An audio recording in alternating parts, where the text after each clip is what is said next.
Faith, and joining us this morning is David Roach with Shiloh Baptist Church in Saraland. Good morning to you, sir. Good morning.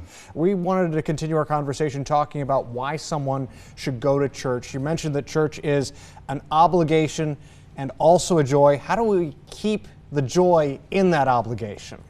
Obligations and joys are not mutually exclusive. I like to think of marriage. It is an obligation to be faithful to your spouse.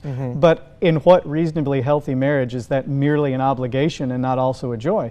The joy grows of being faithful the more you're with them and as your relationship grows. It's the same with church attendance. Let's talk a little bit more about the church as a place. How is the church a meditative, peaceful place for people? Well, the church isn't always a peaceful place because sometimes we go there and we feel God's hand of correction and His making us distinctly uncomfortable, pushing us to make changes in our lives.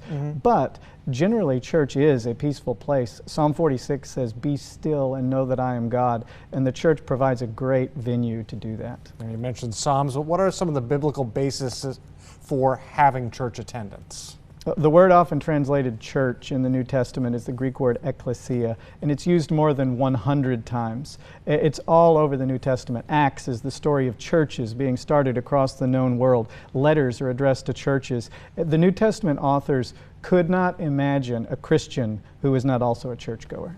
So how does being there in the church, how does your presence encourage others? Don't ever underestimate the ministry of presence in church. Because when you are present in a worship service, others look at you and they look at the others and think, people are here, this must be a place worth being. On the other hand, if they look around at an empty service, it seems like this is not a place worth being and they may not return. David Roach with Shiloh Baptist Church in Saraland. We thank you for joining us for this edition of Faith Time. Coming up next, it was closed for Mardi Gras but open for the summer. Beanville Square is back and we'll show you some of the long-awaited renovations.